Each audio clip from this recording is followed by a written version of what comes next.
Assalamualaikum warahmatullahi wabarakatuh. Bismillahirrahmanirrahim. Alhamdulillahi rabbil alamin. Wassalatu wassalamu ala asyrafil mursalin nabiyyina Muhammadin wa ala alihi wa sahbihi ajma'in. Subhanaka la ilma lana illa ma 'allamtana innaka antal alimul hakim. Wa la haula wa la quwwata illa billahil aliyyil azim. Kita baca ayat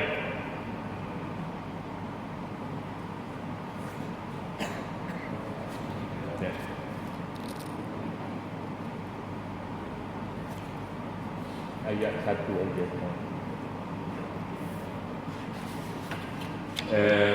Kita dalam ayat yang dibaca sebelum ini menyatakan bahawa manusia ini satu umat saja dahulu.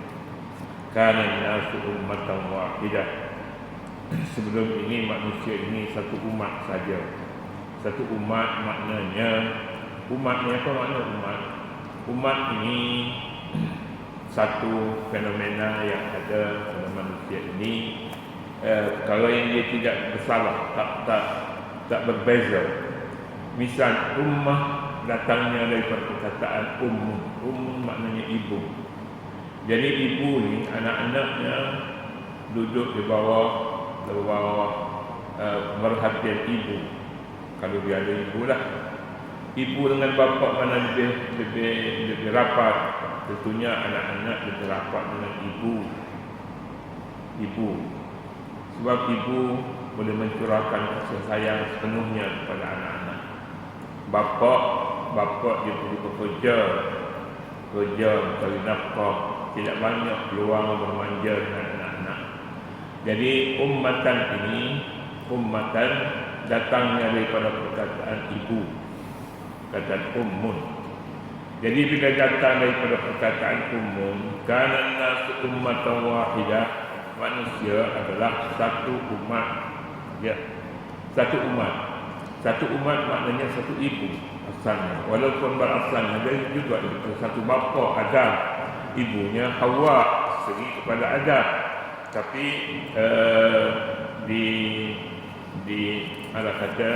ditaglibkan, dimenangkan ibu daripada bapa.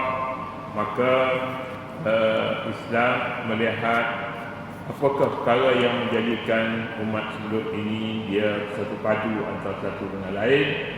Sebabnya ibunya satu, ummatan wahidah, satu umat, satu ibu.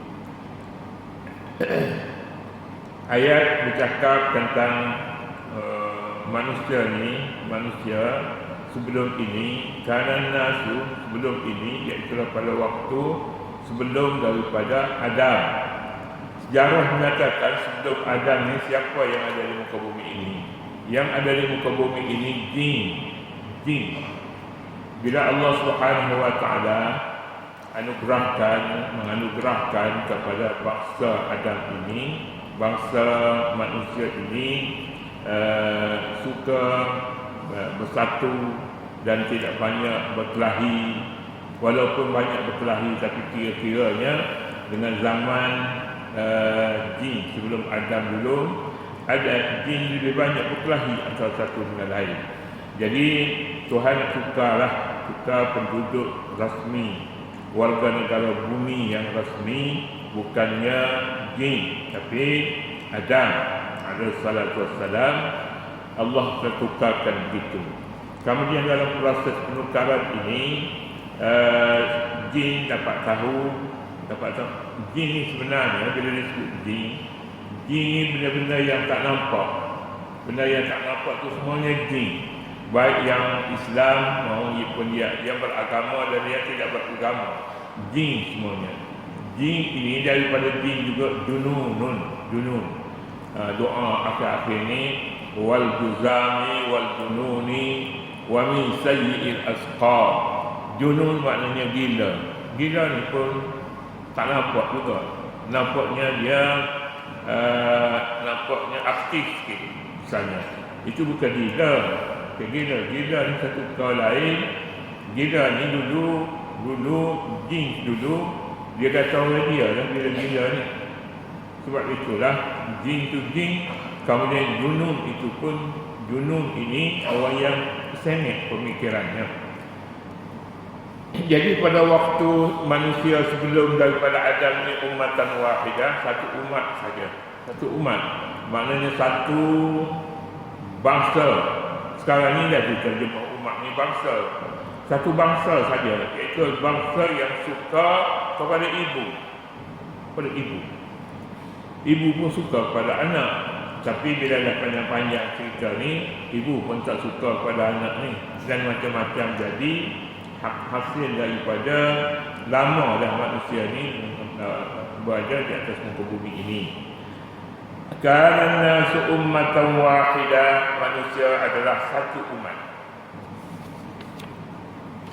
Fab'atsallahu an-nabiyyina mubasysyirin wa munzirin, lalu Allah bangkitkan nabi-nabi untuk menyampaikan berita gembira dan berita yang menakutkan.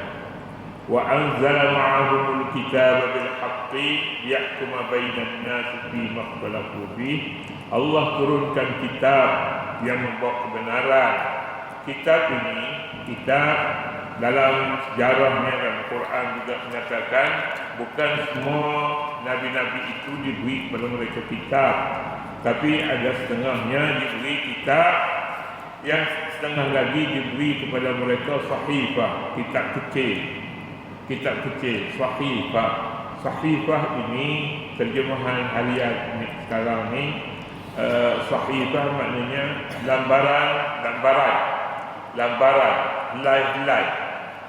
Dulu kitab dalam semua bicara mengenai hal manusia didapati di dalam kitab, tapi tidak didapati dalam surat lambaran, tak ada. Zaman jin sudah sampai berita. Pada ketika itu jin ini dia boleh naik sampai kepada Lauhul Mahfuz, kisahnya begitu. Sampai pada Lauhul Mahfuz. Walaupun dia tak boleh baca, tapi dia boleh dengar bisikan malaikat, apa rancangan yang nak dibuat oleh para malaikat. Setelah dia tahu bahawa rancangannya bumi ini akan ditukar hak miliknya daripada asalnya jin, nak hantar pulaknya, nak tukar pada makhluk manusia. Inilah kisah Adamnya, manusia. Berapa lama Adam sebelum daripada dia jadi manusia, daripada peringkat tanah bercampur air, tanah yang macam-macam tanah, itu dikatakan 40 tahun dulu. 40 tahun masanya. Dalam tempoh 40 tahun ini, jin datang melawat, selalu mai tengok Adam. Sebahagian daripada jin menyatakan, macam ni ke makhluk baru yang akan ganti kita? Macam ni ke? Tak pandai bergerak, busuk baunya, hapak kita sebutnya, busuk. Dia kata tak pernah sabar. Lalu jin berdoa kepada Allah. Dalam surah Al-Baqarah ada menyebutkan jin berpendapat tidak sesuai makhluk yang akan mengganti Adam, yang akan ganti jin. Tak sesuai. Mengapa? Kerana khalaqtani min narin wa khalaqtahu min tin. Kamu jadikan aku daripada api, tapi kamu jadikan makhluk yang akan mengganti aku, mengganti makhluk jin ini, tanah. Mana lebih mulia tanah dengan api?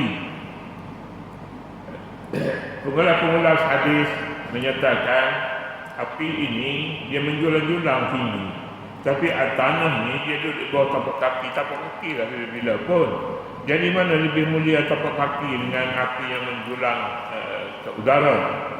Tentunya lah akal menjawab api lah lebih baik. Khalaqtani min narin wa khalaqtahu min tin.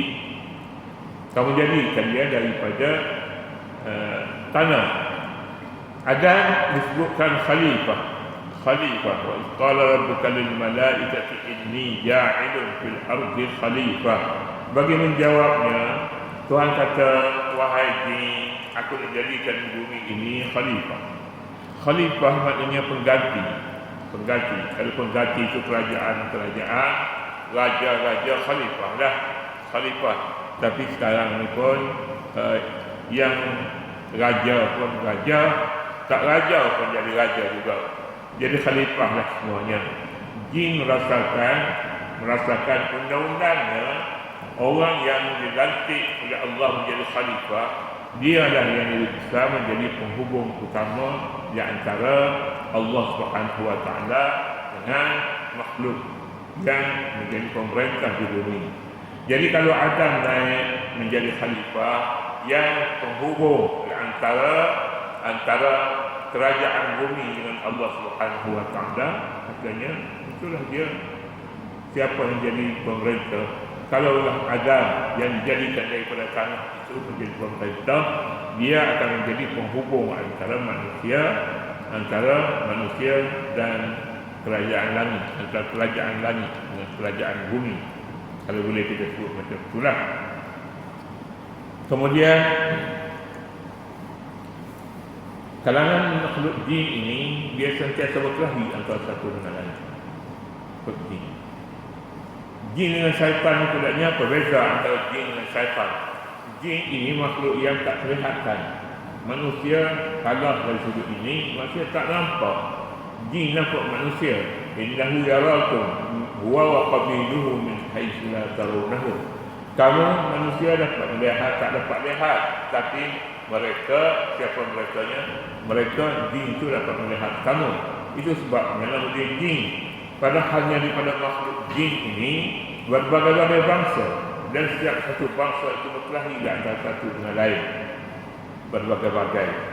Kemudiannya jin mengesahkan apa yang dia dengar berita dulu daripada Lauhul Mahfuz. Keputusan yang dibuat di sana, khalifah itu Adam, dan Adam lah yang akan menjadi raja di bumi ini, bukannya jin sebagaimana sebelum ini.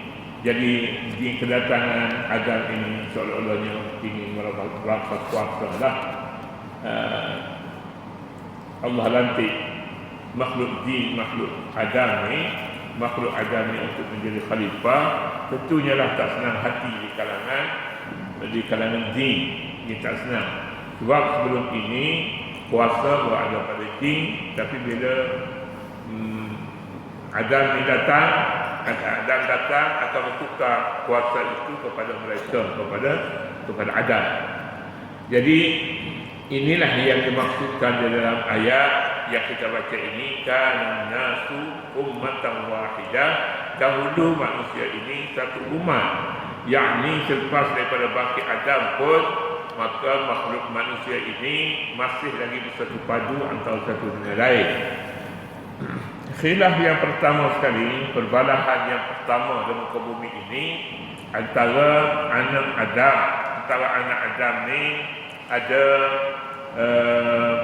ramai orangnya, sebab dia satu perut mana sekali disalin dua orang, satu laki-laki dan satu perempuan, dan kemudian akan dijodohkan dengan perut yang sama dengan kembar. Ialah kalau kembar dia tu dikatakan kembar dia tu datang sepasang selalunya begitu. Jadi salah seorang daripada kembar, daripada adik-beradik lah kita katanya, adik-beradik mereka iaitulah kembar.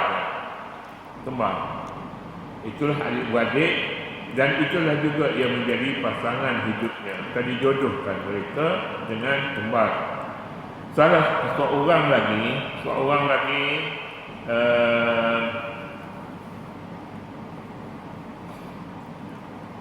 kembar juga, tapi isterinya gambaran kembarnya namanya Labudah. Jadi Labudah ini dikatakan cantik. Labudah dijodohkan dengan orang lain daripada adik-beradik kembar. Bila dijodohkan begitu, maka kedua-dua ini sukar untuk diselesaikan kerana asalnya peraturan undang-undang siapa yang datang bersama satu perut daripada perut ibunya, maka dialah yang akan berkahwin ataupun jodohnya. Itulah kembarnya itu, jodoh. Walaupun rupanya berbeza, satu cantik, satu tak cantik, tapi undang-undangnya begitu. Jadi kawannya tak senang. Bila akalnya tak senang kerana apa masalahnya? Masalahnya rupa paras. Dia tak suka adik-beradik dia yang rupa paras itu lebih rendah daripada rupa dia untuk dijodohkan dengannya. Dia mahu rakan kembar satu perut dengan ibunya itu ataupun dengannya. Itulah dia pasangannya, dia jodohnya. Baik. Kemudian yang lain tidak ada masalah pada ketika ini. Ketika mana? Ketika Adam turun dari surga, daripada surga kepada bumi. Jadi ketika itu tidak ada perbezaan. Kalau ada pun inilah kes yang pertama. Kes pertama antara satu dengan lain berbeza pandangan, lalu mereka menyatakan kepada Allah Subhanahu wa taala, dia kata la udillannahum wa la umanniyannahum wa la amurannahum falyubtikunna azanal an'am. Ataupun satu ayat menyatakan dalam Quran, la ughwiyannahum ajma'in illa ibadaka minhumul mukhlasin. Oleh kerana dendam jin ini kepada Adam, mereka bersumpah untuk menyesatkan anak Adam dan anak-anaknya, kecuali hamba Allah yang ikhlas saja yang akan dibenarkan mereka ini bergerak, kerana mereka lebih patuh pada Allah daripada jin. Jin tak suka. Bila tak suka, mereka bersumpah untuk menyesatkan anak Adam ini semua sekali, bukan hanya anak-anak Adam saja, tetapi seluruh manusia sampai kiamat. La ughwiyannahum, aku akan sesatkan mereka. Sesat, dia nak sesat sebagaimana? Nak sesat ini pertama sekali menerusi akidah, kemudian menerusi tidak senang hati antara satu dengan lain, berkelahi, berperang. Satu kumpulan saja, satu ummah saja, maknanya dua orang saja. Dua orang tu besarlah kira-kiranya. Satu ibu dia boleh melahirkan anak yang ramai, sebab setiap kali dia bersalin dua orang. Kemudian sampailah kepada zaman Adam. Secara ringkasnya zaman sampai kepada Adam. Adam ini dibangkit terus menjadi nabi, sebab tidak ada orang lain dan manusia selain daripada Adam. Inilah dia nabi yang pertama. Fab'atsallahu nabiyyina mubasysyirin wa munzirin. Dia yang menyampaikan berita gembira dan berita yang tidak disukai, berita yang menakutkan. Dan Allah Subhanahu wa taala turunkan bersama nabi-nabi, mulai daripada Nabi Adam sampailah pada nabi-nabi yang kemudiannya, diturunkan kitab yang membawa kebenaran untuk menghukumkan di antara krisis di antara manusia fi makhtalafu fi. Itulah dia ceritanya. Nabi Adam dibangkit. Zaman ini pun sudah ada di kalangan anaknya yang berebut jodoh sehingga mereka ini berperang di antara satu dengan yang lain. Wa makhtalafa fihi illa alladhina utuhu min ba'di ma ja'atuhumul bayyinatu baghyan bainahum. Anak-anak Adam merupakan umat dia. Kemudian selepas daripada Adam ini datang ramai manusia sama ada daripada keturunan Adam. Keturunan Adam itu maknanya satu perut, anak-anak kembar itu hinggalah kepada pada zaman-zaman kebelakangan pun tidak ada krisis lagi selepas daripada krisis Adam, krisis anak Adam, Qabil dengan Habil. Tidak ada. Jadi kalau ada pun Allah Subhanahu wa taala jadikan ada perkara-perkara yang ikhtilaf di kalangan Nabi, di kalangan manusia, ada penyelesaiannya, iaitulah kitab yang diturunkan kepada mereka menjadi rujukan hak-hak dalam hal-hal yang berkaitan undang-undang. Liyahkuma bainan nasi fi makhtalafu fi. Kemudian itu sejarah manusia dari sudut perbezaan. Perbezaan bukan hanya masalah harta, tapi masalah nafsu, masalah jodoh.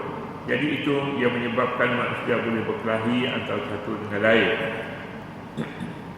Said Qutb dalam bukunya menyebutkan manusia itu tetap manusia walaupun dia hidup pada zaman yang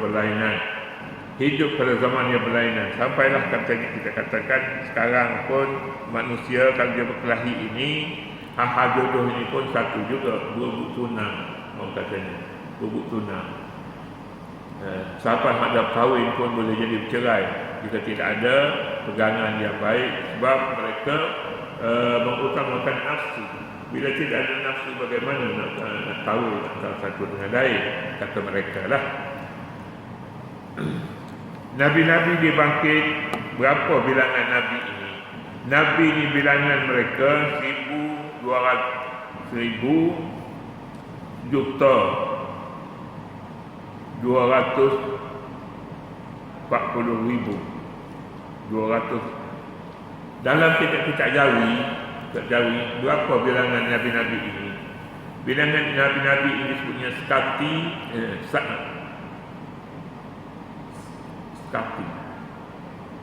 sakti 204,000. Itulah bilangannya. 124,000 lah kita katanya, mudahnya 124,000. Jadi bilangan dulu ribu juta ni barangkali tak ada, tapi yang adanya seketi bukan seketi 204,000. Seketi itu 1 juta lah barangkali, 204,000. Itu bilangan Nabi-Nabi ini. Tetapi Nabi-Nabi ini tidak semuanya disebut dalam Quran. Sebab itu maka kita tidak mengetahui siapa Nabi dan siapa bukan Nabi, siapa yang dilantik menjadi Nabi dan siapa yang hanya yang menjadi Nabi pada umatnya saja, tidak seperti Nabi Muhammad SAW. Jadi oleh kerana itu, mana-mana yang disebut dalam Quran dikenali kalau umatnya ramai, maka dia Nabi dan disebut di dalam Al-Quran.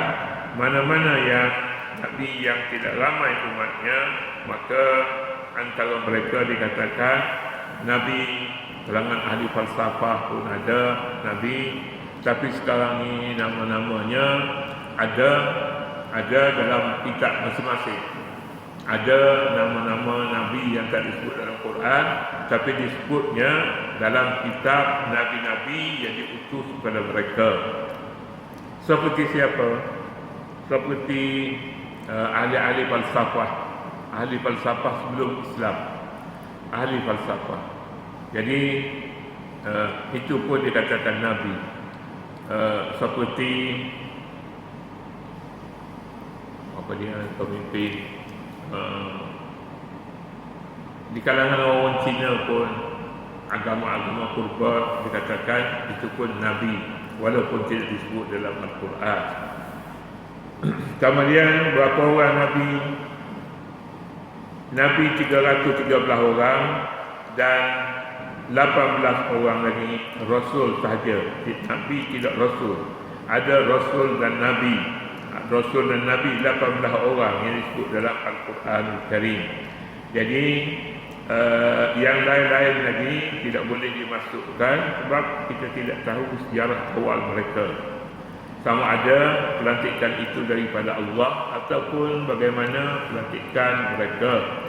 Oleh yang demikian, maka apa yang diberitahu dalam Al-Quran itu yang sahnya. Selain daripada itu tidak sah. Kalau pun sah, maka mereka itu bukannya pemimpin bagi umat yang ada sekarang ini. Tidak.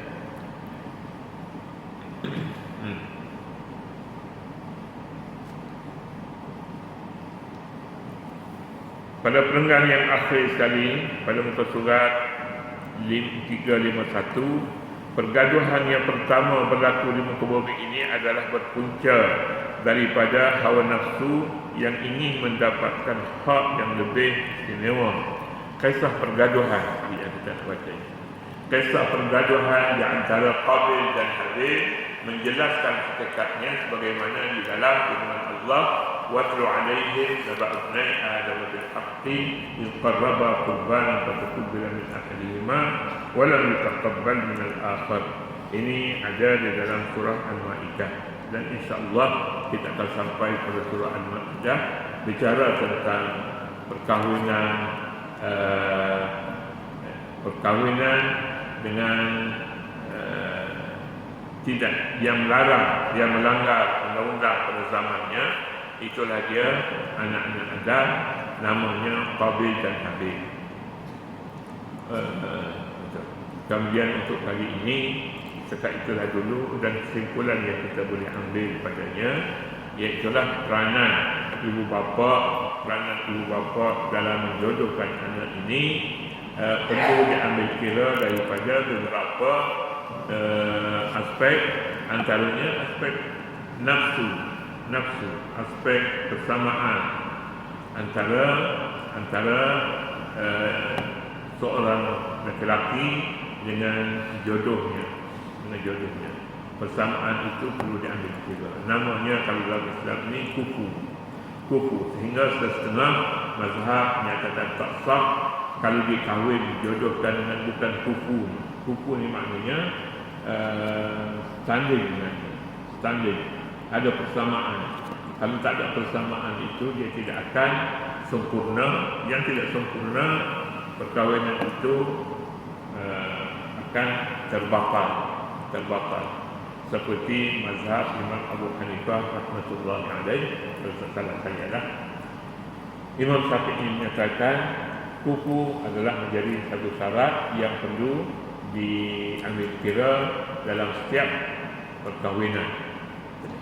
Itulah dulu untuk pagi ini. Wallahu subhanahu wa ta'ala a'lam.